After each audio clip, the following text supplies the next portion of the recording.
watching Manchester City versus Arsenal made me think we need more of this Haaland-Gabriel rivalry in football. I mean, it was absolutely fantastic. If you don't know the lore behind it, I'm sure we all do. Earlier in the season, Gabriel versus Haaland happened. Haaland threw the ball in the back of the head of Gabriel, and obviously Gabriel after the game was like, okay, we'll wait till the Emirates. We're hungry. This is a battle. This is a war. I can't wait for them to come to our house. It's a lot of bottle doing that. It is a lot of bottle calling out a player at the quality of Haaland, the quality team he plays for in Manchester City, and being like, I'm going to wait for you at the Emirates Stadium, and I'm going to show you what a player is. And I mean, today, he stood on business. He quite literally stood on business. It's been a while since we've seen this. Roy Keane versus Vieira, probably really the best example of a rivalry which goes much deeper than football in itself. They want to absolutely hammer each other. Same with Gabriel. He wants to absolutely hammer Haaland. Haaland wants to completely troll Gabriel. That is what it is like.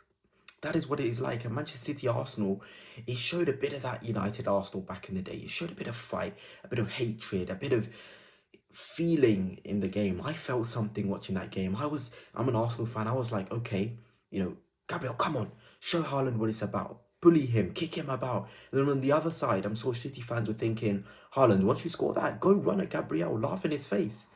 That is what it is all about. We can't get rid of this feeling in football, this pure hatred that players have for each other, because it fuels performance. It really does. Okay, scoreline aside, City were thumped, but the game had everything you would want in it. Fight. There's a little bit of rivalry in there. Goals in there as well. Lewis Skelly trolling there. Even an 18-year-old who Haaland again was shouting at and saying, who the hell is this guy at the end of the last game at the Etihad?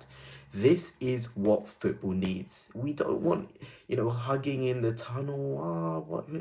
Yeah, it's great. Okay, nice. You know each other. But when you're on that pitch, at least show hatred and fight. And you want to beat your opponent. Football will benefit from it. Football will definitely benefit from it. Even the Liverpool City era, it was too much Klopp. High five Guardiola. He's the best rival I've ever. No, we shouldn't want that. We shouldn't need that. I'm not sure if you watched Pep Guardiola's press conference after the game. He was fuming.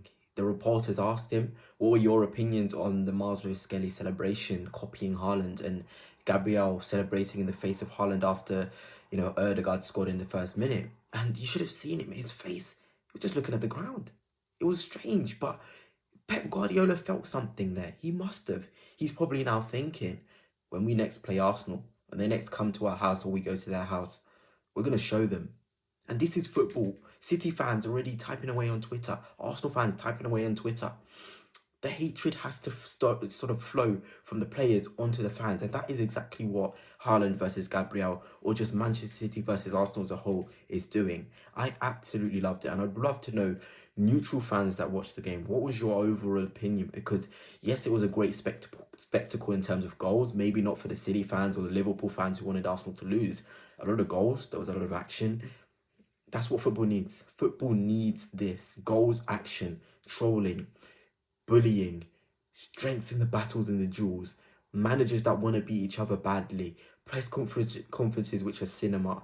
That is what we need. Gone are the days of the Klopp v Guardiola where you're patting your opponent on the back saying, yeah, he's the best thing in the world.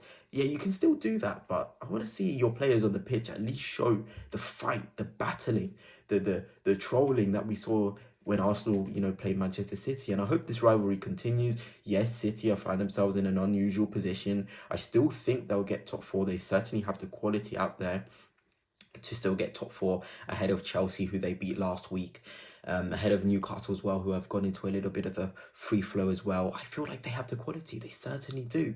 It's just one of those seasons, really. If they can come away with a top four in one of those seasons, it just goes to show that they're still a top side. It really does. In terms of Arsenal hunting down Liverpool, that's going to be interesting. It's going to be really interesting to see whether Arsenal have the fire, whether Liverpool have the strength to hold them off. That game in hand against Everton next week is absolutely massive. It's massive. Liverpool cannot drop points in that game. Even drawing that game won't be good enough. Liverpool need to say, okay, 9 points gap, chase us now. Beat your Merseyside rivals. beat them in the last Goodison derby. Yes, great, you beat Bournemouth, you know, maybe rode your luck a bit. But this Everton game in hand, has been talked about for far too long.